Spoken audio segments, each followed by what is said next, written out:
ప్రజల కోసం కార్యక్రమాలు చేపట్టారు. మీరు చేసిన దాడుల గురించి చెప్పండి ఒకసారి. అచ్చంపేట పోలీస్ స్టేషన్ ఒకటి సార్. అది ముక్తయ్య గారు అని సిఐ ఉండే ఒక ఆయన. ఎంతసేపు ఉన్న దళాన్ని కొట్టేస్తున్నాం, ఇంకా 2 రోజుల 3 రోజుల వీళ్ళు చేయలేరనే ఓపిక వచ్చేసింది. మేమేం చేసినాం అంటే ఏకేలు 2 తీసుకొని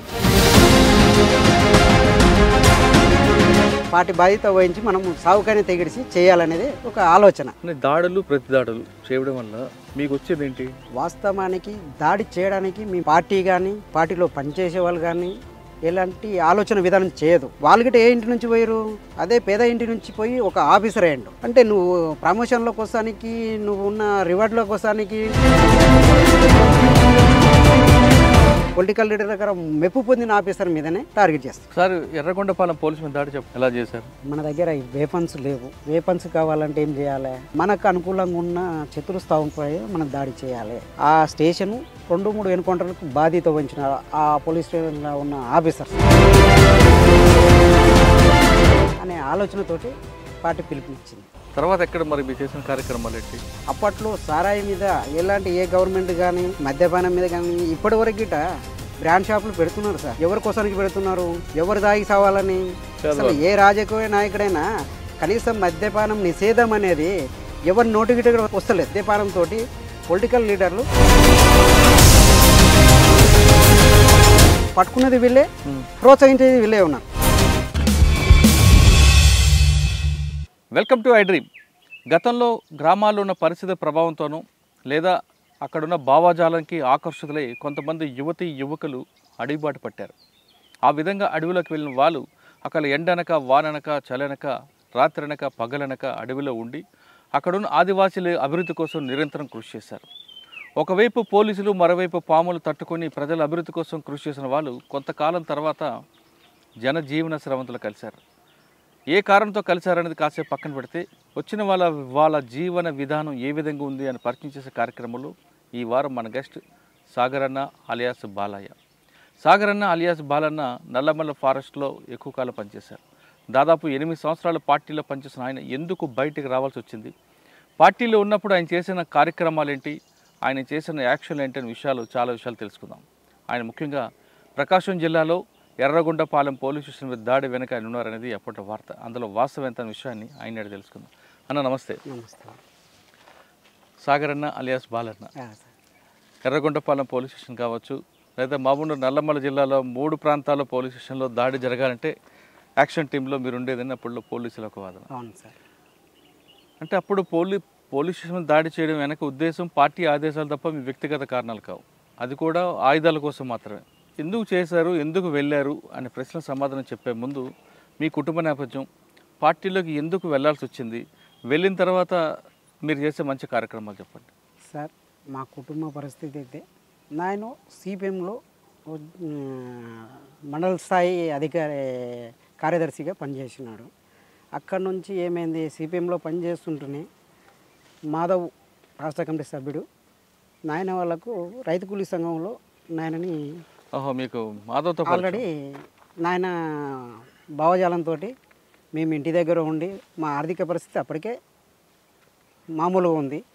పార్టీ అనుభవాలు మా నాయనకు వస్తూ పోతుంటే ఆ తర్వాత మేము యాక్టివ్గా ఉండే వరకు మమ్మల్ని కూడా దగ్గర తీసుకొని మాట్లాడడం అంటే రామని చెప్పలేదు, కాకపోతే వాళ్ళు మాతో మాట్లాడే విధానాన్ని, పబ్లిక్తో మాట్లాడే విధానాన్ని మనం పక్క నుండి గమనించి పార్టీ కోసానికి పని చేయాలి కదా, వీళ్ళు చదువుకొని ఒక స్థాయిలో ఉండి జాబులు వదిలిపెట్టేసి ప్రజల కోసం పనిచేస్తున్నప్పుడు మా నాయనకు అంతో చదువుకోకుండా దాని మీద అవగాహన ఉంది కాబట్టి అప్పట్లో ఇంటికాడ ఉండి బువ్వ పెడుతూ పార్టీకి ఏదైతే అవసరాలు ఉన్నాయో ఆ అవసరాలను తీరుస్తున్నప్పుడు అంటే మేము గిట రేపు సమాజానికి ఒక సేవ చేయాలి కదా అనే ఆలోచన విధానంతో చిన్నగా పార్టీకి పని చేయడం స్టార్ట్ అయింది సార్. స్టార్ట్ అయిన తర్వాత ఇక్కడ అమ్మకు ఆరోగ్యం బాగాలేకున్నది. మేము అప్పుడు ఇల్లు వదిలి నాయన నేను జీతం ఉన్నాం వచ్చి జీతం ఉన్నప్పుడు ఏంటంటే ఇక్కడ కురమీది ఈ ఏరియా పరిస్థితి ఎంత పెద్దోళ్ళకైనా 5,500, 6,000 రూపాయలు, 7,000 రూపాయలు జీతం సార్ అప్పట్లో.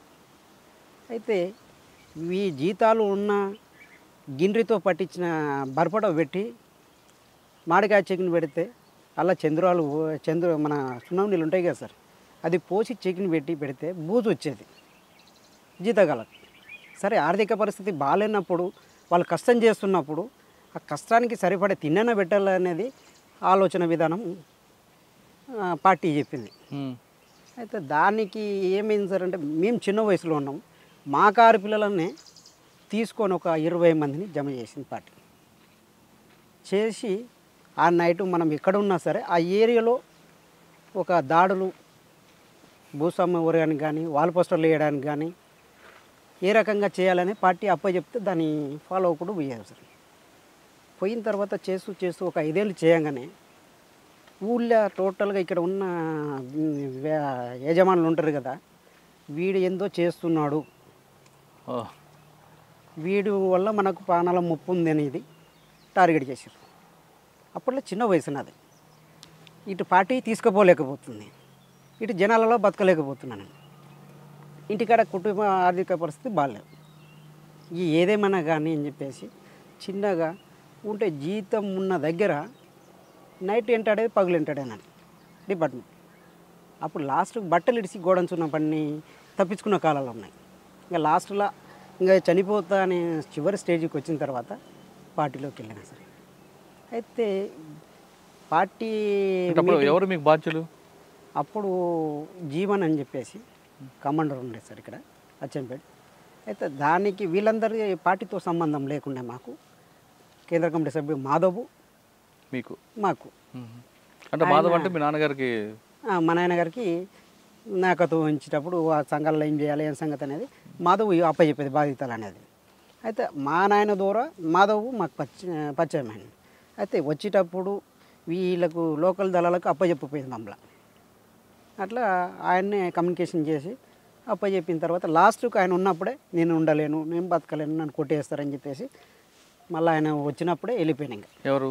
మాధవ్ వచ్చినప్పుడే. ఇక్కడ మన గణపూర్ దగ్గర ఎన్కౌంటర్ జరిగింది సార్ మనలకు. అది మీటింగ్ పెట్టి కరువుదాడి చేసి వస్తుంటే ఎన్కౌంటర్ జరిగి వాళ్ళు వస్తున్న క్రమంలో కుమ్మింగ్ చేసేటప్పుడు నేను గొర్రెల దగ్గర ఉన్నా. ఎక్కడ? గణపూర్ దగ్గర కదా సార్, ఒంగురంపల్లి అని ఇక్కడే ఉంటుంది పైన. అయితే అక్కడ ఉన్నప్పుడు ఏమైంది, కుమ్మింగ్కి వచ్చేటప్పుడు నా ఎంట పడ్డారు. ఇంకా అప్పటికి నేను ఉండలేననేది, చెప్పులు కూడా కావాలంటే వీళ్ళు ఏం చేసారు, సంతోషు నా దగ్గరకు వచ్చి తువ్వాల చెప్పులు తీసుకుపోయేటప్పుడు నా పై మీద ఉన్నాయి, నేను ఇచ్చేసిన, చెప్పులు లేవు ఎన్కౌంటర్లు వచ్చినామంటే ఇచ్చేసిన. ఆ ఇచ్చేసినప్పుడు పక్క వాళ్ళు చూసి ఎవరికో చెప్తే వాళ్ళు పార్టీకి మళ్ళా కలిసిన వీడని చెప్పేసి నా ఇంట పడడం మొదలుపెట్టారు. ఇంకా తప్పని పరిస్థితులు, ఇంకా నేను ఉండలేను, బతకలేను. ఇప్పుడు ఈ స్థాయిలో నన్ను కొట్టినా పార్టీ చనిపోయినట్టు లేని నా పరిస్థితి. అది ఎవరు చంపారో తెలియని పరిస్థితికి వస్తుంది. నేను పని చేసి ఏం లాభం, నేను ఇంత రిస్క్ పడి లేదు, పార్టీలకి శాశ్వతంగా వెళ్ళిపోదాం, అదేందో దగ్గరుండి చేస్తే అయిపోతుంది కదా, నలుగురిలో నాకు గుర్తింపు లేనప్పుడు నేను బయట ఉండి చేయడం ఎందుకు, ఇంకా ఇంత రిస్క్ తీసుకొని అని డైరెక్ట్ పార్టీలోకి వెళ్ళిపోయాను. ఇప్పుడు ఏ సంవత్సరం? 2002 సార్. 2002లో పార్టీకి పూర్తిగా అజ్ఞాతం. ఎక్కడ ఏ ప్రాంతాలు తిరిగారు ఇప్పుడు? ఇప్పుడు ప్రస్తుతానికైతే మహబూబ్నగర్ జిల్లా మొత్తం ఫస్ట్లో తిరిగిన తర్వాత యాక్షన్లు చేయడం కానీ పబ్లిక్ దగ్గర పోయి ఆర్గనైజేషన్ చేసి వాళ్ళ సమస్యలు ఉన్నప్పుడు మెయిన్ సంతోషు, ప్రకాషు, ఈ తుమ్మల భగవంతు, రత్నం, మురళి నల్గొండ, ఇట్లా దాదాపు ఒక కార్యక్రమానికి మెయిన్ కార్యక్రమాలకు మమ్మల్ని ఉపయోగించేది. ఈ చిల్లర ఏంటంటే దళాలకే అప్పచెప్పేది ఏరియాకు. మెయిన్ నల్లమలలో సమస్యలు ఏమున్నాయి, మీకు ఇచ్చిన బాధ్యత ఏంటి? ప్లాటూన్ ఏ కమాండర్ సార్. ప్లాటూన్ ఏ కమాండర్ అంటే ముందర ఉంటుంది అనమాట, దాడికి సమసిద్ధంగా ఉండాలన్నమాట. ఓకే, నాయకత్వాన్ని కాపాడాలి, ప్లస్ మనం చేసేటప్పుడు పెట్రోలింగ్ దానికి బయట ఉంచాలి, బయటికి వెళ్ళినప్పుడు ఏమైనా దాడులు చేయాలన్నా ఇది వెళ్ళాలి. అంటే ఎలాంటి కష్టకాలంలో కాపాడాలన్నప్పుడు ఈ టీం బతకడానికి సావడానికి సిద్ధంగా ఉండాలన్నమాట. అట్లయితేనే ఏ టీంలో ఉంచుతారనమాట. బి టీం ఏంది, నాయకత్వానికి భద్రత వహించాలి. సి టీం ఏంది, వెనక నుంచి వచ్చేదాన్ని ఎదుర్కోవాలి. కానీ ఎంతసేపు ఉన్నా ఏ టీం మీదనే దాడి జరుగుతుంది. ఎంతసేపు ఉన్నా ఏమవుతుందంటే ముందర అబ్జర్వేషన్ చేసేదే పెట్రోలింగ్ చేసేది అదే, దళానికి భద్రత ఫస్ట్ పొజిషన్ తీసుకునేది అదే. ఏ టీంలో ఎంతమంది ఉంటారు? అంటే ప్లాటూన్కి వచ్చేసి 30 నుంచి 60 మంది వరకు బయట ఉంటుంది దాంట్లో. అంటే బయట నుంచి వచ్చిన వాళ్ళు గిట్ట వాళ్ళ టీంలకు ఇంకా అప్పుడు దీనిలో తీసుకోవాల్సిందే. ఎందుకంటే దళాలని ఆడ వేరుపాటు చేయం మేము.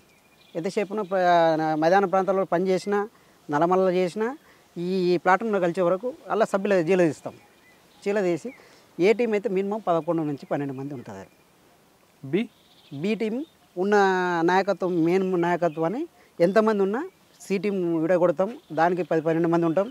ఏ టీం 10-12 మంది ఉంటాం. మెయిన్ నాయకత్వాన్ని మధ్యలో పెడతాం, దాని భద్రత. అది ఏ టీంలో పనిచేస్తారు? ఏ టీంలో పనిచేస్తున్న సమయంలో మీకు బాగా గుర్తుండిపోయిన సంఘటనలు చెప్పండి. అంటే దాడులు, ప్రతి దాడులు. అంటే ఏ టీంలో పనిచేస్తున్నప్పుడు శ్రీధర్ అని చెప్పేసి మన రాష్ట్ర కమిటీ సభ్యుడు, ప్రకాశం జిల్లాలో పుల్లల చెరుకు దగ్గరలో. అయితే మేము నల్లగొండ వాళ్ళని, ఇది గుంటూరు వాళ్ళని కలిసేటప్పుడు ఇక్కడ మాధవ్, రామకృష్ణ, శాఖమూరు అప్పారావు వీళ్ళందరూ ఇక్కడ కమ్యూనికేషన్ చేసి మీటింగ్ ఉంది. అక్కడ కలిసిన తర్వాత మేము మామనార్ నుంచి అక్కడికి వెళ్ళిపోయినాము. వెళ్ళిపోయిన తర్వాత ఒక 3-4 రోజులు అక్కడ లోకల్ పనులు చేసి దానికి సరిపోయే ఫుడ్ క్యాంపు కోసానికి చేసినాము. చేసి శ్రీధర్ వాళ్ళ భార్యని తీసుకుపోవాలే అతని దగ్గరికి, చాలా రోజులే దూరంగా ఉండి అని చెప్పేసి పంపించారు మమ్మల్ని. అయితే ఆ నైటు వాళ్ళు దాదాపు 10-15 రోజులు అక్కడ క్యాంప్ వేశారు సార్. వాళ్ళకి అక్కడ లోకల్ దళాలు మొత్తం మీటింగ్ పెట్టి, కార్యదర్శులు పెట్టి ఆయన మీటింగ్ చేస్తున్నాడు. ఇతర రాష్ట్ర కమిటీ, కేంద్ర కమిటీ సమావేశాలు నడుస్తున్నాయి. ఇది మనము చర్చలకు వచ్చిన తర్వాత పార్టీ ఎలాంటి నష్టపోయింది, మనము ఎలా ఎక్స్పోజ్ అయినాము, అంటే మన నిర్లక్ష్యం ఏంటి, దాడులు చాలా జరిగినాయి, మన నాయకత్వం కోల్పోయినాము, అరెస్టులు అయినాయి, దీనికి మన ఎలాంటి మిస్టేక్లు చేయొద్దు, మళ్ళీ పార్టీని కాపాడుకోవాలంటే మనం అనేది కేంద్ర కమిటీ, రాష్ట్ర కమిటీ కూర్చొని మీటింగ్లు ఎక్కడికెక్కడ జిల్లాల వారీగా, రాష్ట్రాల వారీగా, ఉత్తర తెలంగాణ, దక్షిణ తెలంగాణ, కోస్తా, రాయలసీమ, ఇవి కమిటీలు 4 కమిటీలు ఉన్నాయి. 4 కమిటీలతోటి 4 కమిటీల ఏరియాల కమాండర్లతోటి, జిల్లా కార్యదర్శులతోటి, ఏరియా కమిటీలతోటి ఈ రకరకాలుగా సమస్యల మీద చర్చలు జరుగుతున్నాయి. ఆ జరుగుతున్న క్రమంలో శ్రీధరు రాష్ట్ర కమిటీ సభ్యుల్లో 2వ స్థాయి ఆయన, వాళ్ళ ఏరియా ఉత్తర కోస్తా, దక్షిణ కోస్తా ఆ కార్యదర్శులతోటి మీటింగ్ పెట్టాడు. పంపించిన తర్వాత ఇంకా అక్కడ దాదాపు కొన్ని దళాలు వెళ్ళిపోయినాయి. వాళ్ళు ఒక 10-15 మందితోటి ఆ గుట్ట మీద డెన్ ఉంది. వీళ్ళ భార్యను తీసుకుపోయి అప్పచెప్తామని అదే నేటు ఈశ్వరు, నేను, రవి అని చెప్పేసి నల్గొండ పిల్లాడు, ఈ 4గురం కలిసి అలా భార్యను తీసుకుపోయి అక్కడ మేము పడుకున్నాం. సార్ ఇంకా లేట్ అయింది, రోల్ కాల్ అయిపోయింది, అన్నం పెడితే తిన్నాం, పడుకున్నాం. అయితే ఏం చేసిండు, పొద్దుగాల పూట నా ఎమ్మటి రాసాగర్ అని చెప్పేసి బాత్రూమ్కి పోయేటప్పుడు వాళ్ళిద్దరు భార్యాభర్తలు వచ్చి క్యాంప్లో కలిసి తోలుకొని పోయేటప్పుడు బాత్రూమ్కి అలా గన్మెన్లు నేను పోయాను సార్. పోయిన తర్వాత 5:30కి వెళ్ళిపోయినాం. వేళ 6-6:15కు తెల్లారుతుంది. మేము 5:30కే బాత్రూమ్కి పోయి కూర్చొని లేచిన. నేను ఫస్టే గుట్టంచుకుపోయినా, నా అందరికంటే ముందు అలా కూర్చొని లేచి చూసినప్పుడు కవర్ సపోర్ట్ అయింది కింద. బాత్రూమ్కి ఎవరు పోయారు అని చెప్పేసి ముందుకు వెళ్ళాను సార్. నేను ముందుకు వెళ్ళే వరకు కిందికి బండలేక కిందికి నేను మబ్బులో గాని వస్తలేదు. సరేలే అని చెప్పేసి నేను దగ్గరికి వచ్చేసిన, ఎవడో దాడి చేయడం చేసే కదా అని చెప్పేసి దగ్గరికి వచ్చేసినప్పుడు ఈ ఈశ్వరన్న కామ్రేడ్ ఏం చేసినారు, ఈ నన్ను జోక్ ఆడేది, కొద్దిగా చిన్న పిల్ల స్వభావం లేక జర ప్రేమగా చూసేది. ఓ శ్రీధర్ కామ్రేడ్ అయిపోలేదా, ఇంకా ఎంతసేపు కూర్చుంటావు అని చెప్పేసి పేరు పెట్టి పిలిచిండు ఇతను. అప్పటికి ఎడ్జికి వచ్చి కూర్చున్నాడు, అక్కడ శత్రువు ఎడ్జికి వచ్చి కూర్చున్నాడు. దగ్గరికి మనం ఎక్కడ దిగినా ఎడ్జి కిందగానే దిగాల. గుట్ట ఒక 10 ఎకరాల పెట్టు ప్లేన్ ఉంటుంది, కానీ మొత్తం గుట్ట. ఆ ఎడ్జి నుంచి ఎప్పుడైతే పేరు పిలిచి ఈయన పాయింట్ ఎప్పుడైతే బెల్ట్ పెట్టి సప్లై అయిందో ఆ బెల్ట్ సప్లైని కొట్టింది సార్. బెల్ట్ సప్లైని ఫైరింగ్ పార్ట్ 1 వరకు ఫైరింగ్ ఓపెన్ చేసినాం మేము. చేసే వరకు మళ్ళీ ఏమైంది, ఈయన పక్కలంగా వెళ్ళిపోయినాయి, ఆయన తాకలేదు, బ్రష్లు కొడుతున్నాడు. వచ్చేసిన మొత్తం ఈయన పేరైన వరకు శ్రీధర్ అంటే ఎవరు, రాసుకొని సభ్యుడు. టార్గెట్ ఎవరు, అతనే. ఆ మీటింగ్ ఆ దాడికి ప్రత్యేకంగా టార్గెట్ ఆయన. అయితే ఈ పేరినంగా ఇంకా బ్రస్టులో 4 వైపుల నుంచి ఫైరింగ్ వస్తుంది.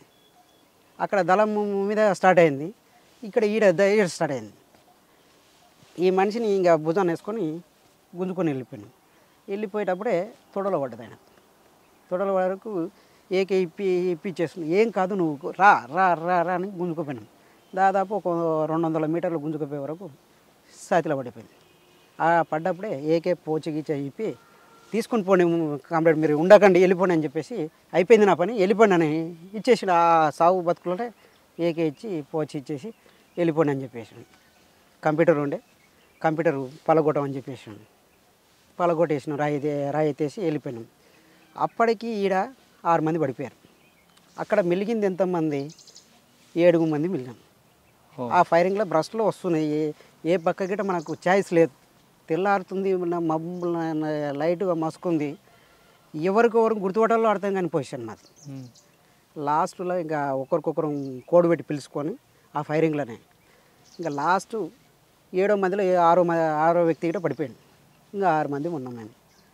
ఏం చేయాలని చెప్పేసి ఇంకా మనం బత్తం వస్తాం. అన్ని ఏకేలు పడే కాడికి తీసుకున్నాం. ఎస్ఎల్ఆర్లు ఉన్నాయి, ఓ ఇన్సాస్ ఉంది.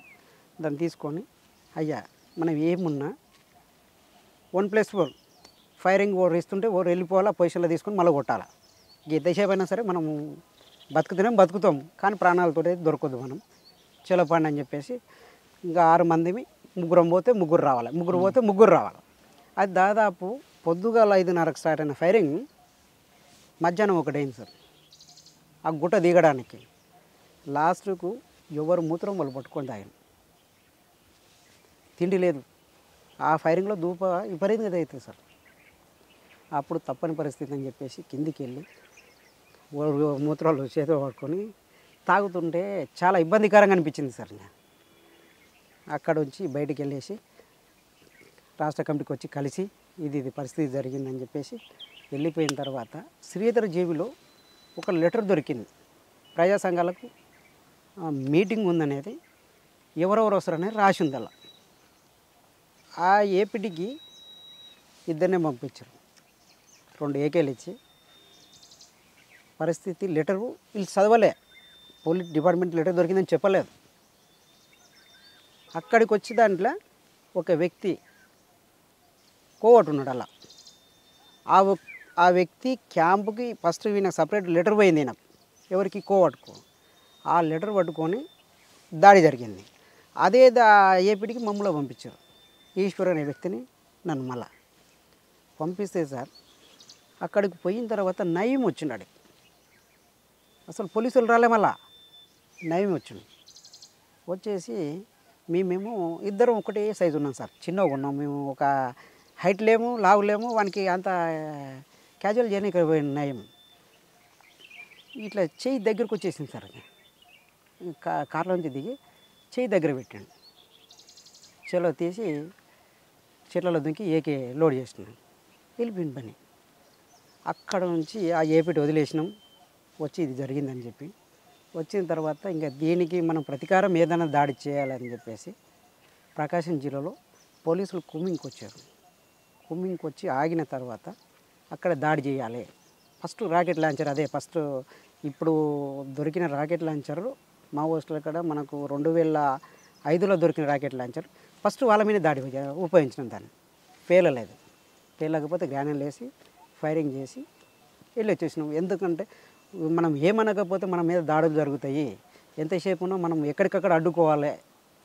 దాడులు అనేది మనం ప్రతి దాడి చేస్తేనే ఈయనకి డిఫెన్స్లోకి వెళ్ళిపోతాడు, లేకపోతే మనం చేయకపోతే డిఫెన్స్లోకి వెళ్ళిపోవడం అనేది క్యాంపెనింగ్ తీసుకున్నాం. తీసుకొని అక్కడ ఆడ చేసిన తర్వాత మళ్ళా ఎర్రగొండపురం పోలీస్ స్టేషన్ మీద ఫైరింగ్ చేసి అక్కడ నుంచి వచ్చేసి మన బోరాపూర్ దగ్గర క్యాంపుపై ఇద్దరమే, కిరణ్ నేనంటేనే ఇద్దరం పని మీద పోయి వాడు క్యాంప్ వేసిండు. మనం ఉత్తగిందు పోవాలా, మనం దాడి చేస్తేనే మనకి భయం అనేది ఉంటుంది అనేది ఇద్దరం 4 తూటాలు కొట్టినాం కావాలని చెప్పేసి. కొట్టిన తర్వాత డీజీపీ వచ్చి క్యాంపు మీద పరామర్శించి 4 తూటలకు ఫైరింగ్ ఓడ్చుకోని వాళ్ళు క్యాంపు 100 మంది క్యాంప్ వేసి డీజీపీ వచ్చి హెలికాప్టర్లో దిగి రాత్రి కాల్ చేసిరు సార్. అంటే నువ్వు కొమ్మికి వచ్చినోనివి అక్కడ ఉన్న చెంచులని రకరకాలుగా ఇబ్బంది పెట్టారు సార్. ఆ నైటు చెంచోలని 3 పెంటల చెంచోలని అడ్డం పెట్టుకుని పడుకున్నాడు. ఒకసారి ఎర్రగొండపాలెం పోలీసు మీద దాడి చెప్పు ఎలా చేశారు? అదే సార్. అయితే యాక్చువల్గా మన దగ్గర ఈ వేపన్స్ లేవు. వేపన్స్ కావాలంటే ఏం చేయాలి? శత్రువుకు మనకు అనుకూలంగా ఉన్న శత్రు స్థావంపై మనం దాడి చేయాలి. దాడి చేయాలంటే మన కాడ ఉన్నంత బలగాన్ని ఉపయోగించాలి.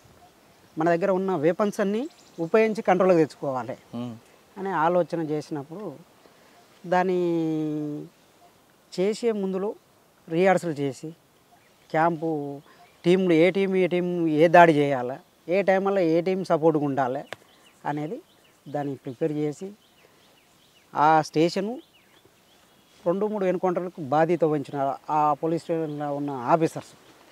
అయితే ఇది ఎప్పటికైనా మనకు ప్రమాదకరమే, ప్లస్ ఆయుధాలు కావాలి మనకు. దీన్ని ఏదో రకంగా శత్రువుని డిఫెన్స్లోకి నెట్టాలి అనే ఆలోచనతోటి పార్టీ పిలుపునిచ్చింది. పిలుపును అనుకూలంగా దాడి చేయాల్సి వచ్చేసింది. ఎన్ని గంటలకు చేశారు? అది సాయంత్రం 6:30 అయింది సార్. సక్సెస్ అయ్యారా? అంటే మొత్తం కాలేకపోయినాం. ఆతల వైపు సగం తీయగలిగినాం కానీ మొత్తం పూర్తిగా చేయలేకపోయినాం. అప్పుడు ఎవరు మీకు ఎస్పీ అప్పుడు ఉండేవారు? ఎర్రగొండపాలెం ప్రకాశం అంటే అప్పుడు రెడ్డి ఉండే సార్. ఏం పేరు ఉండే, అతని పేరు మైపాల్ రెడ్డి ఏదో ఉండే సార్. అదే అయితే యాదికి లేదు. మనము మన ఈ ఏరియాలో ఎవరు ఉన్నారని చెప్పగలుగుతాం కానీ మనం అవసరానికి పోయి వచ్చేది. అని Yerragondapalem rocket launcher first time పేల్చారు, పోలీస్ స్టేషన్ మీద అటాక్. తర్వాత ఎక్కడ మరి మీరు చేసిన కార్యక్రమాలు ఏంటి? నాది టోటల్గా మాబ్నార్ సార్ ఎక్కువ సార్. నేను తిరిగిది ఆర్గనైజర్ కానీ నా ప్లాటును తిరగడం కానీ ఇక్కడ ఉన్న చెంచుల సమస్యల మీద మెయిన్. అక్కడ ఆర్థికంగా వాళ్ళకి ఎలాంటి ప్రోత్సాహం ఐటీడీ కానీ గవర్నమెంట్ కానీ ఎలాంటి ప్రోత్సాహాలు లేవు సార్. వాళ్ళకి ఎంతసేపు ఉన్నా వాళ్ళ జ్వరాలు వచ్చి చనిపోయినా కానీ పట్టించుకున్న నాదుడు లేడు. అప్పట్లో ఏంటంటే ప్రత్యేకంగా చెంచులని పై ఎట్లా రక్షించాలి, మనం వాళ్ళతోటి ఎట్లా వ్యవసాయం చేపియాలా. ఈ బయట నుంచి వచ్చిన వ్యక్తులు సారాయికి బానిసలను చేసి వాళ్ళ దగ్గర ఉన్న మేక పిల్లలు ఉన్న వాళ్ళు చెట్టు బంకలు తెచ్చిన, ఏర్లు తెచ్చిన, ఏం తెచ్చినా వాళ్ళకి సారాయి పోచడం, వాళ్ళకి ఎలాంటి తిండి లేకుండా బయట నుంచి గ్రామాల నుంచి సారాయి తీసుకొచ్చి పోసి అన్ని ప్రతి వస్తువు తీసుకుపోతున్నారు. ఇది కాదు పరిస్థితి. మనం దగ్గరుండి పార్టీ క్యాంపెయినింగ్, మనం వీళ్ళకి వ్యవసాయం నేర్పాలి, సారాయిని ఫస్ట్ అడ్డుకోవాలి. మనము దీని మద్యపాన నిషేధాన్ని ఖచ్చితంగా మనము దీన్ని పటిష్టంగా చేయాలి. గ్రామాలైనా సరే, ఇక్కడ ఆదివాసుల కోసానికైనా సరే, ఎక్కడైనా సరే మనం ప్రత్యేకంగా దీని మీద మనము దృష్టి పెడితేనే ప్రజలు సంసారం మీద కానీ వాళ్ళ తిండి ఆహారం మీద ఆకలి అనేది ఇవన్నీ కూడా మీరు చేశారు. చేసాం. సక్సెస్ అయ్యారా? అయ్యాం సార్. 90% అయినట్టే.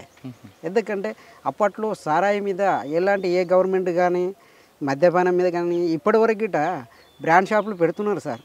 ఎవరి కోసానికి పెడుతున్నారు? ఎవరు దాగి సావాలని? అసలు ఏ రాజకీయ నాయకుడైనా కనీసం మద్యపానం నిషేధం అనేది ఎవరి నోటి గిట ఎక్కడ గిట వస్తలేదు. అంటే ఇప్పటివరకు గిట దేశాన్ని పాలించేది ఏంటి? మద్యపానంతో పొలిటికల్ లీడర్లు పాలిస్తున్నారు. అసలు అది మద్యపానం అనేది లేకుంటే కుటుంబాలు చాలా వరకు ఎలాంటి నష్టము పోవు. ఇప్పుడు ఇలా బయట హత్యలు జరుగుతున్నాయంటే మద్యపానంతో జరుగుతున్నాయి, రేపులు జరుగుతున్నాయంటే మద్యపానంతో జరుగుతున్నాయి. డ్రగ్స్ ఏది గంజాయి వస్తుంది, బయట నుంచి అది డ్రగ్స్ వస్తుంది. దాన్ని అడ్డుకుంటున్నామంటే అదే సంస్థలని వీళ్ళు పట్టుకునేది వీళ్ళే, ప్రోత్సహించేది వీళ్ళే ఉన్నారు. లోపల నుంచి లావాదేవీలు అరికట్టడానికి ప్రయత్నం చేశారు. అరికట్టడానికి ప్రయత్నం చేశాము. చెంచుల్లో వాళ్ళకి కొంచెం అవగాహన కల్పించారు. వాళ్ళకి రాజకీయ జ్ఞానం తీసుకొచ్చారా? చాలా వరకు మనము ఎంత చెప్పినా ఒక 50% నేర్పగలిగినాం సార్. వాళ్ళ హక్కుల గురించి, వాళ్ళ ముందుండి పోరాటాలు కానీ, దాదాపు అడివాకి చట్టాలు ఎట్లా, మీకు ఎప్పటి నుంచి ఎప్పటి వరకు మీకు రాజ్యాంగం ఉంది, దేని ఎట్లా ఉపయోగించుకోవాలా. ఇప్పుడు యాక్చువల్గా ఈ ఫారెస్ట్కి రావాలంటే ఫారెస్ట్ వాళ్ళ పర్మిషన్ కాదు, యాక్చువల్లీ చెంచుల పర్మిషన్ తీసుకోవాలి. చెంచులకున్న హక్కులు అప్పట్లో ఉన్న రాజ్యాంగ ప్రకారంగా పోతే జీవో ఫారెస్ట్లకు ఎంటర్ కావాలంటే మంత్రి కానీ గవర్నర్ రావాలన్నా కానీ వాళ్ళ పర్మిషన్ తీసుకోవాలా. ఇవాళ ఎక్కడ ఉంది పర్మిషను? అధికారుల చేతిలోకి వెళ్ళిపోయింది తప్ప వాళ్ళ హక్కులని ఎవరికంటే ఇప్పటివరకంటే ప్రశ్నించే వాళ్ళే లేకుండా పోయారు. ఇప్పుడు మీరు అప్పుడు చేసిన కార్యక్రమాలు చేశారు, బయటకు వచ్చారు కదా. అవును సార్. ఇప్పుడు మీరు చేసిన కార్యక్రమాలకు అభివృద్ధి చెందిన ఒక గ్రామం ఇప్పటికైనా ఉందా? ఉన్నాయి సార్. సాధ్యమైనంత వరకు ఇప్పుడు పోడు భూమి అనేది దాదాపు ఈ ఏరియాలో ఒక 10-15 వేల ఎకరాలు ఇప్పుడు రైతులు చేసుకొని బతుకుతున్నారు. కానీ ఆడే ఇప్పుడు ఏమైంది, ఫారెస్ట్ వాళ్ళు పట్టాలు ఇవ్వకుండా సతాయిస్తున్నారు. పోడు భూములకు గవర్నమెంట్ పట్టాలు ఇస్తున్నది, కాకపోతే ఆ భూమి చేసుకొని బతకగలుగుతారు కానీ వాళ్ళకు ఉపయోగపడలేకపోతుంది ఓకే మొత్తంగా. అన్న ఇప్పుడు ప్రజల కోసం కార్యక్రమాలు చేపట్టారు. మీరు చేసిన దాడుల గురించి చెప్పండి ఒకసారి. తప్పని పరిస్థితుల్లో అచ్చంపేట పోలీస్ స్టేషన్ ఒకటి సార్. అది ముత్తయ్య గారు అని సిఐ ఉండే ఒక ఆయన. ఎంతసేపు ఉన్న దళాన్ని కొట్టేస్తున్నాం, ఇంకా 2 రోజుల 3 రోజుల అచ్చంపేట దళం వెళ్ళిపోతుంది, ప్లాటును కొట్టేస్తున్నాం, అయిపోయి అంటే వాస్తవానికి మా వాళ్ళు గిట దాడులకు పోయిర్రు, ఫెయిల్ అయినాయి. వాడు ఇంకా దానికి ఆఫీసర్ గారు ఏం చేశారంటే వీళ్ళు చేయలేరనే ఓపుకు వచ్చేసారు. మేమేం చేసినాం, ఇలా ప్రకటించి రేపే కొట్టేసి చెప్పి కొట్టారా? చెప్పి ప్రకటించి కొట్టాం. ఇంకొకటి ఎలా చేశారు అంటే ఏకేలు 2 తీసుకొని ఎట్టన చేసి ఈ యాక్షన్కి కొట్టాలి, దళాన్ని కొడతా అని చెప్పేసి ఒకటే ప్రకటిస్తున్నాడు. ప్రజలలో మనోభావాలు దెబ్బతింటున్నాయి. ఆఫీసర్ని బెదిరించి మనల పార్టీని బెదిరిస్తూ పార్టీకి సహకరించకుండా పబ్లిక్ మీద ప్రెషర్ చేయగలుగుతున్నాడు. మనం ప్రజల దగ్గరికి వెళ్ళి దాన్ని అర్థం చెప్పాలి లేకపోతున్నాము. ఏంటి జాబు తన కోసానికి తన కుటుంబ కోసానికి చేస్తుడే ఛాలెంజ్ చేస్తున్నాడు. మనం ప్రజల పక్షాన చేస్తున్నప్పుడు దీన్ని ఛాలెంజ్ తీసుకోకపోతే కరెక్ట్ పొజిషన్ కాదనేది పార్టీ నిర్ణయించింది. చలో ఎవరెవరు పోవాలా, ఈ వ్యక్తి పోవాలా, నువ్వేం చేస్తావు నాకు తెలియదు, పార్టీ బాధ్యత నువ్వు చేయాలి అని చెప్పేసి అప్పచెప్పింది. అప్పట్లో అదే ఎస్ఐ దగ్గర పోయి అదే సిఐ దగ్గర పోయి ఇంకా 2 రోజులకు దాడి జరుగుతుందనగా వాళ్ళ ఎదురు కూర్చొని మాట్లాడొచ్చి 3వ రోజు స్టేషన్ మీద దాడి. అంటే మిమ్మల్ని గుర్తుపట్టలేదు వాళ్ళు? అంటే మనము రెక్కి చేసేటప్పుడు అంత అలకకుంటే మనం ఎట్లా పోగలుగుతాము? మనకు ప్లాన్ మనకు ఉంటుంది, మనం చేసే విధానం మన కాడ ఉంటేనే మనకు పార్టీ అప్పచెప్తుంది. పార్టీ బాధ్యత వహించి మనము సావుకైనా తెగిడిసి చేయాలనేది ఒక ఆలోచన. అచ్చంపేట పోలీస్ మీద దాడి సక్సెసా ఫెయిలా? సక్సెస్. అంటే మనం దాడి స్టేషన్ మీద చేయలేదు, బయట ఉన్న ఆఫీసర్ల మీద కొట్టాలి, ఏదో ఒకటి అచ్చంపేట పోలీస్ స్టేషన్ మీద మనము కొట్టాలి అన్నప్పుడు మనము సివిల్లో ఉన్నారు వాళ్ళు, ఆడికి బ్రష్లో పెట్టి కొడితే 3 పడిపోయారు. ఓకే తర్వాత ఆ తర్వాత సంతోష్ని మా గురువు అయిన సంతోష్ని ఈ యాక్షన్కు వాళ్ళు అడ్డం పెట్టుకొని అతన్ని ఛత్తీస్గఢ్ పోవాలి. ఛత్తీస్గఢ్ పోతున్న క్రమంలో వాళ్ళ భార్య వాళ్ళ కుటుంబాన్ని కలవనిక ఏర్పాట్లు చేసుకొని పోయేటప్పుడు అక్కడున్న కోవట్లు దాన్ని సంబంధించి తోలుకుపోతున్నప్పుడు ఇతను పట్టియాలని ఒప్పందం చేసుకున్న వ్యక్తులు రకరకాలుగా ఇబ్బందులు పెట్టి పట్టించిన తర్వాత మళ్ళీ పార్టీ ఒక క్యాంపెయిన్ తీసుకుంది. కాంగ్రెస్ కార్యకర్తలని మెయిన్ లీడర్లను ఎవరినైనా కొట్టాలి మనము అన్నప్పుడు మళ్ళీ అచ్చంపేట దగ్గర పోయి వచ్చారు మా వాళ్ళు. ఫెయిల్ అయిన తర్వాత మళ్ళీ దాన్నే మళ్ళీ ప్రయత్నించినాం. ఎవరు అవతల బాధ్యతలు? అవతల కాంగ్రెస్ కార్యకర్త, ఈతల పార్టీ బాధ్యత మనం ఊహించినాం. కాంగ్రెస్ పార్టీ కార్యకర్త. ఓకే. అయితే ఆ తర్వాత మనము వచ్చిన తర్వాత అదొకటే కాదు, మనము పెద్ద మొత్తంలో మనం ఒక నాయకుని కోల్పోయినాం. దీనికి ప్రతీకారం దాడులు ఇంకా ఉండాలి అనే ఆలోచనతోటి మళ్ళా స్టార్ట్ అయినాయి. అక్కడి నుంచి పోయి ఆత్మకూరు ఎస్ఐని కొట్టాం. ఆత్మకూరు తర్వాత ఇంకా తర్వాత మళ్ళీ మన మీద దాడి 7 వరకు పసుపుల దగ్గర వచ్చిన దగ్గర దాడులు జరిగినాయి. వాళ్ళ బైక్ల మీద మనం నడిచి అంటే దాడులు ప్రతి దాడులు చేయడం వల్ల మీకు వచ్చేది ఏంటి? అంటే మేము ప్రతి దాడి చేయాలి, వాళ్ళకి కుటుంబాలు ఉంటాయి కదా పోలీసులకి. అయితే దీంట్లో ఏం చేశారంటే వాస్తవానికి దాడి చేయడానికి మేము ఎలాంటి పార్టీ కానీ పార్టీలో పనిచేసే వాళ్ళు కానీ ఎలాంటి ఆలోచన విధానం చేయదు. అయితే పార్టీ విధానాన్ని మనము ముందుకు తీసుకుపోయేటప్పుడు పొలిటికల్ లీడర్ల భద్రత కోసానికి డిపార్ట్మెంట్ తయారు చేసుకున్నారు. అది ఎవరి కోసానికి? ప్రజలకు ఉపయోగపడే వ్యవస్థ అయితే ఇప్పటివరకు కాదు. అది ఎంతసేపు ఉన్న పొలిటికల్ లీడర్కు దేశాన్ని దోసుక తినే వాళ్ళకు భద్రత కోసానికే తప్ప ఎలాంటి ప్రయోజనాలు లేవు. ఆ సంస్థని అడ్డు పెట్టుకొని పార్టీని దాడులు చేయడము, ప్రజల మీద దాడులు చేయడము, దాన్ని తప్పని పరిస్థితుల్లో వాళ్ళ మీద దాడులు చేయాల్సి వస్తుంది. అంటే వాళ్ళని ఏదో వాళ్ళకిట ఏ ఇంటి నుంచి పోయారు, అదే పేద ఇంటి నుంచి పోయి ఒక ఆఫీసర్ అయ్యండు. ఆ ఆఫీసర్కు కనీసము డ్యూటీ చేసేటప్పుడు మానవత్వం ఉన్న ఆఫీసర్ ఏమో దాడులు చేయడు, అతను టార్గెట్ చేయడు. అంటే నువ్వు ప్రమోషన్ల కోసానికి, నువ్వు ఉన్న రివార్డుల కోసానికి ఉరుకులాడి దాడులు చేసి పొలిటికల్ లీడర్ దగ్గర మెప్పు పొందిన ఆఫీసర్ మీదనే టార్గెట్ చేస్తాం. మీరు మొత్తం ఎన్ని సంవత్సరాలు, 8 సంవత్సరాలు ఉన్నారా? 8 సంవత్సరాలు. 8 సంవత్సరాల నుంచి మరి ఎందుకు బయటకు వచ్చారు? దాడుల్లో చురుకైన వ్యక్తిగా ఉన్న వ్యక్తి. అయితే నా ఆరోగ్యం సంవత్సరం వరకు ఆరోగ్య సమస్య బాగా వెంటాడింది. వెంటాడిన తప్పు క్రమంలో ఇంకా నేను తప్పని పరిస్థితుల్లో పానంతో దొరికింది అనుకో ఎక్కడన్నా, పార్టీకి నా వల్ల డ్యామేజ్ అవుతుంది. ఎందుకు నేను ఆడికి చెప్పిన, నా ఆరోగ్యము ఖరాబ్ అయిన తర్వాత గిట 3 నెలలు పార్టీకి చెప్పిన నా వల్ల అవుతలే బయటకు వెళ్తా అని. పార్టీ చెప్పినట్టే వండుకుంటూ వచ్చిన. నేను వండుకుంటూ వచ్చి ఆ తర్వాత వెళ్ళిపోయినా పార్టీకి నేను ఎలాంటి ఏంటిగా మందం గిట పార్టీ మీకు అనుమతి ఇచ్చిందా? ఇచ్చింది. పోదుగాను ఆగు గీవులాడింది. ఈయన పరిస్థితిలో నేను ఉండలేను, నా వల్ల అయితలేదు అని చెప్పి వెళ్ళినాను సార్.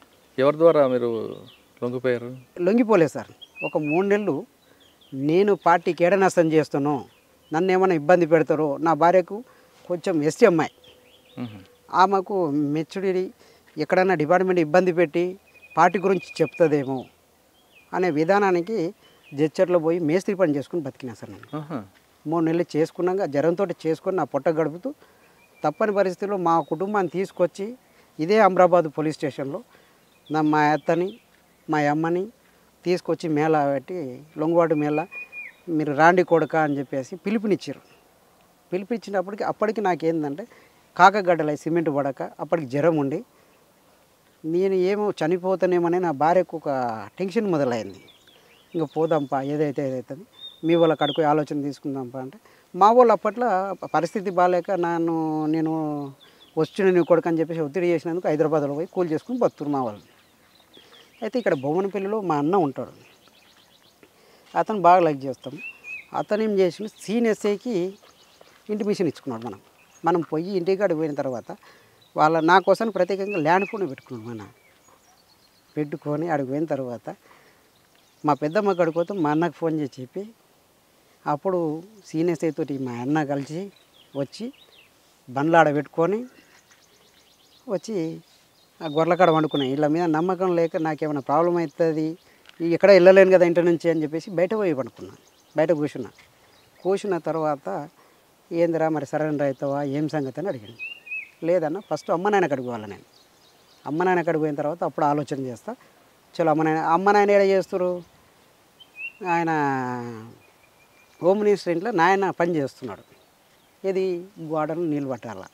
అయితే సరెండర్ అయితే ఏంటంటే మనం ఆడికి పోతే జానారెడ్డి అప్పుడు అక్కడికి పోతే మనం మన సొంత ఆలోచన పోవాలన్నా వద్దా అనేది కొద్దిగా కుటుంబంతో డిస్కషన్ చేయాలి. ఆరోగ్యం కుదురపడ్డంగా వెళ్ళాలన్నా లేకపోతే మన సరెండర్ కావాలన్నా అనే ఆలోచన సందిగ్ధంలో ఉన్నా. బయటకైతే వచ్చిన మళ్ళీ నా వల్ల పార్టీకి ఎలాంటి నష్టం జరుగుతుంది అని ఆలోచన చేసుకొని స్థిరంగా కొద్దిగా ఎటుగా కూడా అయిపోయినా, మధ్యలోనే అయిపోయినా. ఈయన పట్టించిన తర్వాత నైట్ 1 గంటలకు అరే బండి ఉంది మా అమ్మ నాయన అక్కడికి పోదాం హైదరాబాదు. అమ్మ ఎడ ఉంది, నేను వస్తా సరెండర్ అయ్యేటప్పుడు పోతా ఇంకా ఇలా మా పెద్దమ్మ వాళ్ళ ఇంటికి పోతా. ఈ నుంచి మా ఇంటికి పోయింది, గోనెంపల్లి పోయింది. యాక్చువల్గా ఈ నుంచి ఆడికి పోయిందంటే నాకు 2 గంటల టైం మా ఇంటికి పోనీక. వీళ్ళు చెప్పిన ఒక్క మాట మీ అమ్మ ఇంటికాడ ఉందంటే వెళ్ళిపోతా. వీళ్ళ స్వార్థం కోసానికి నన్ను మూసిపెట్టారు.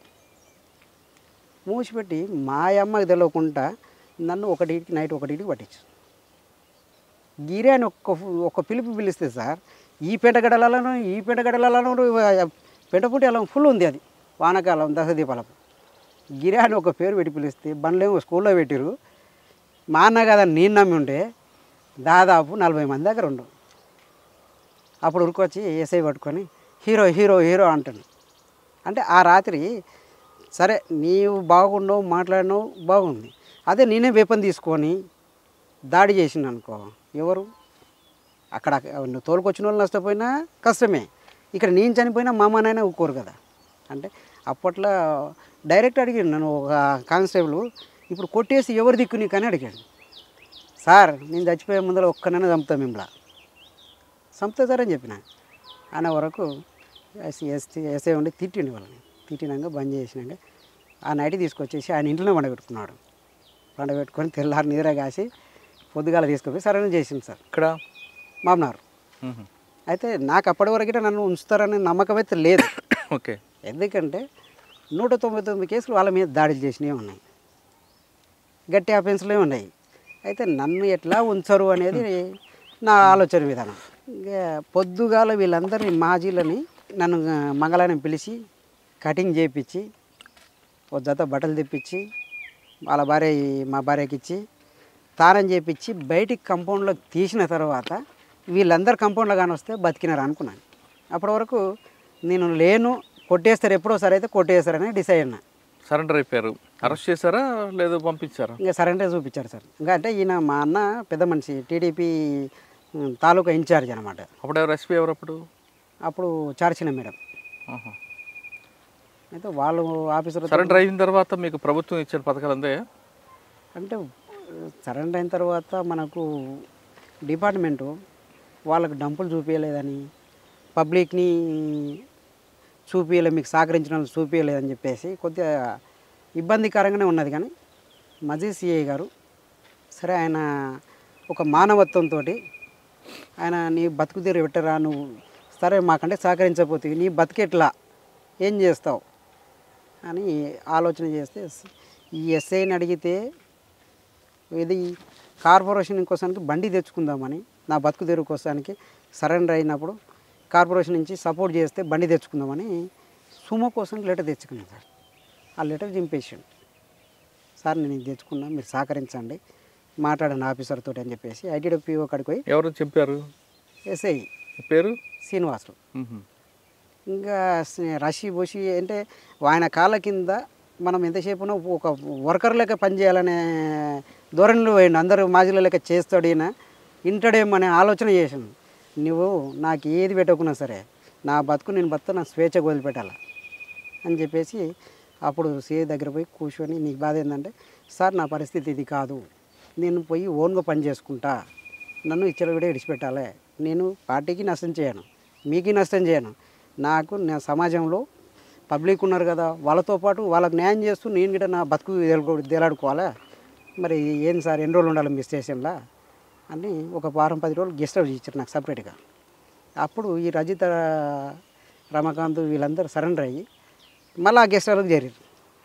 వాయబ్బా ఇది కాదు, మనం బయటికి వెళ్ళాలి, దగ్గర ఉండే సమస్యలు తెచ్చుకోడు, ఇక్కడ దూరంగా వెళ్ళాలి సార్, నాకు ఇది కాదు, మరి ఆర్థిక పరిస్థితి నాకు అక్కడ రూపాయి లేదు, మరి ఏం చేయాలి సార్ అంటే అప్పుడు సిఐ ఎస్ఐకి చెప్పి అవతల ఒక రూమ్ 500కు రూమ్ కిరాయి ఇప్పించారు, ఒక నెలకు ఇప్పించినాక మళ్ళీ మన పరిస్థితి బాగాలేకపోతే కుటుంబంతో 5-10 తెచ్చుకొని అక్కడ ఉండి తప్పని పరిస్థితుల్లో ఆ సిఐ మళ్ళీ బదులు 1 లక్ష రూపాయలు ఇచ్చి బండి మళ్ళీ ట్రాక్టర్ కోసానికి ఆయన ఒక కానిస్టేబుల్ ఇచ్చి ఇంకా రూపాయలు లేదని చెప్పేసి తిప్పి ఐటీడీ పిఓ కాడికి పోతే ఒక లెటర్ ఇచ్చింది, శాంక్షన్ లెటర్.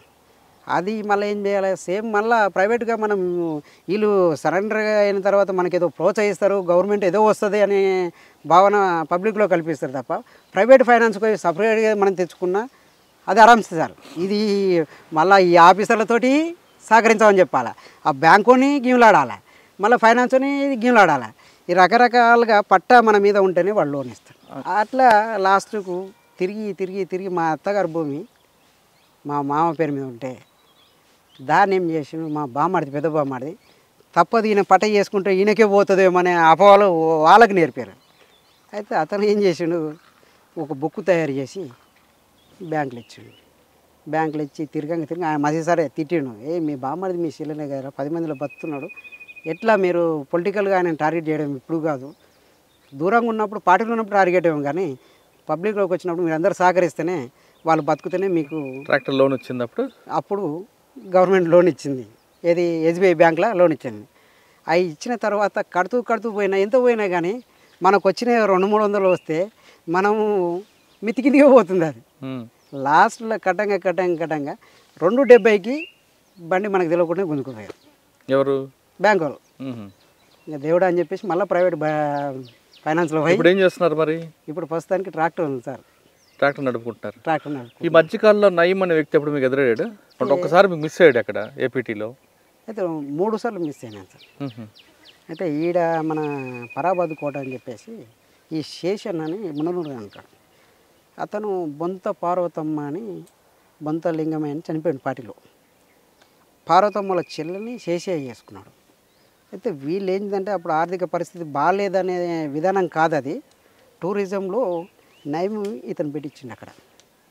అంటే ఎవరిని? శేషన్. శేషన్ అని.